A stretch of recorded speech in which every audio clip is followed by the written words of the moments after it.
When Rachel saw that she bore Jacob no children, Rachel envied her sister.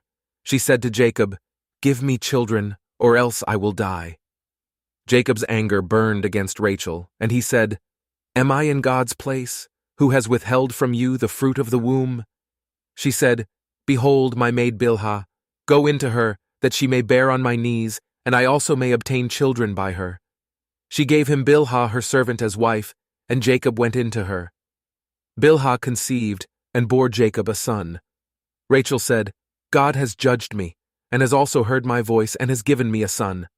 Therefore called she his name Dan. Bilhah, Rachel's servant, conceived again, and bore Jacob a second son.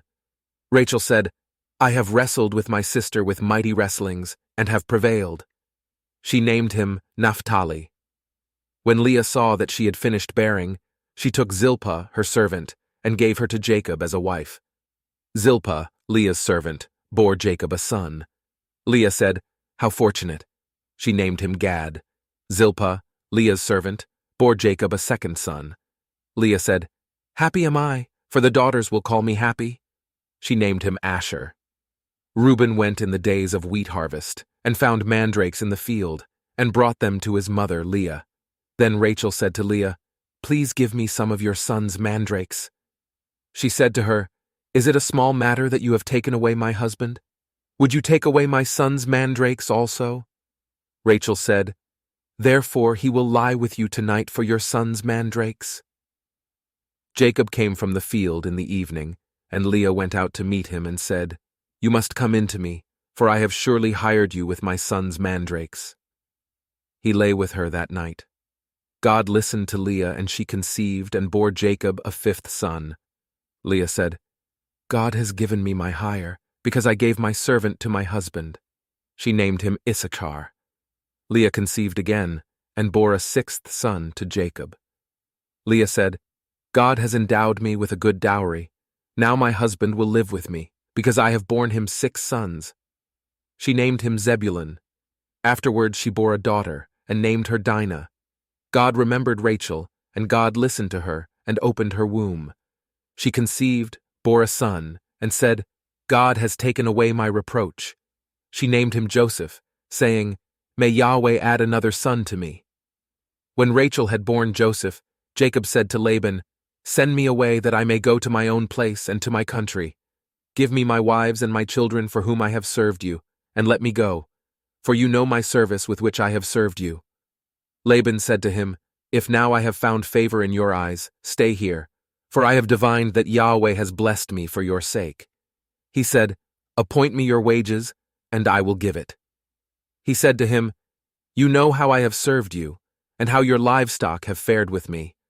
For it was little which you had before I came, and it has increased to a multitude. Yahweh has blessed you wherever I turned. Now when will I provide for my own house also?" He said, "What shall I give you?" Jacob said, "You shall not give me anything. If you will do this thing for me, I will again feed your flock and keep it.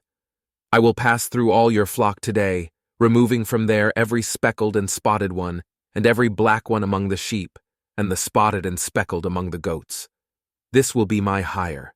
So my righteousness will answer for me hereafter, when you come concerning my hire that is before you. Every one that is not speckled and spotted among the goats, and black among the sheep that might be with me, will be considered stolen." Laban said, "Behold, let it be according to your word." That day he removed the male goats that were streaked and spotted, and all the female goats that were speckled and spotted, every one that had white in it, and all the black ones among the sheep, and gave them into the hand of his sons. He set 3 days' journey between himself and Jacob fed the rest of Laban's flocks. Jacob took to himself rods of fresh poplar, almond, plane tree, peeled white streaks in them, and made the white appear which was in the rods. He set the rods which he had peeled opposite the flocks in the gutters in the watering troughs where the flocks came to drink. They conceived when they came to drink. The flocks conceived before the rods, and the flocks produced streaked, speckled, and spotted.